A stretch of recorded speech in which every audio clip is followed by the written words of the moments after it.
Welcome to the city of David. It's the home to the ancient biblical Jerusalem.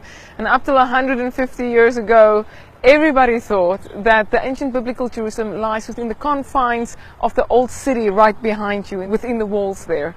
So the question is, what happened 150 years ago, and where is the ancient biblical Jerusalem? She then helped answer that question by explaining how the city of David lay hidden for nearly 2,000 years, until a British archaeologist began a discovery that continues to this day.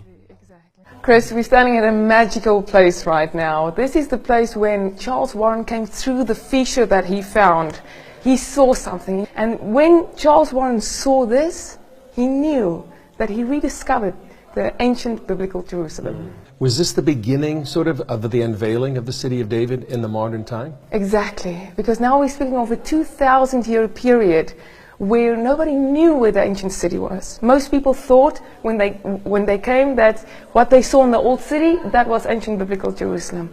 It's only when he found this that he discovered, but wait a minute, the ancient Jerusalem lies outside of what we call today the old city. The discovery of this tunnel system, known as Warren Shaft, visually tells how King David captured the city and brings the Bible to life.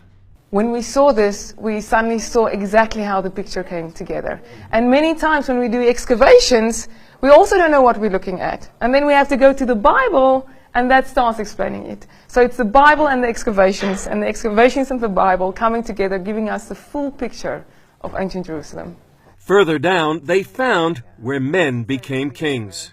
Most of the kings of Israel was anointed where we're standing right now. We are standing at the place of anointing. And Isaiah says, "You will draw forth water with joy from the springs of salvation." In fact, the city of David echoes with the people of the Bible. Abram, when he met Melchizedek. But then we get to David, to Solomon. We get to Isaiah, when he was giving his prophecies on these very walls here. Jeremiah, afterwards, when he had to speak about the destruction that was looming over Jerusalem. All those things happening exactly where we're standing right now. More than 10 years ago, archaeologists uncovered another biblical site, the Pool of Siloam, that was fed by the nearby Gihon Spring. It's the place where Jesus healed the blind man, and also where the Jewish people would gather for the feasts of the Lord.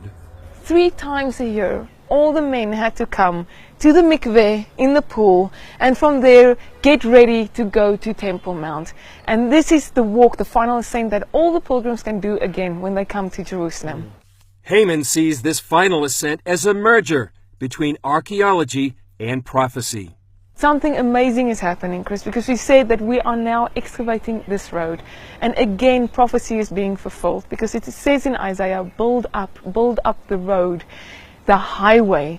And it says, remove the stones for my people's return. One ongoing excavation is this tunnel leading from the Pool of Siloam to the Temple Mount. Haman says it reveals the past and opens a door to the future. One of the city of David's most ambitious projects is this excavation called the Givati, where the entire history of Jerusalem is being revealed as if the rocks are crying out. You can see exactly how she slowly disappeared from civilization, because one city was built upon the other. And you could see how the city could have lost hope, thinking, who's ever going to discover me again? Until God says, but in a time of favor, nothing can stop it. And that's what we see in Givati. Jerusalem is slowly being revealed. Haman sees prophecy unfolding. And we're starting to see in the last decade the blueprint. She's starting to share what she looked like to us again. So you can see how prophecy is speeding up as we go. It says, Hit na'ari me'afar kumi, shake off your dust.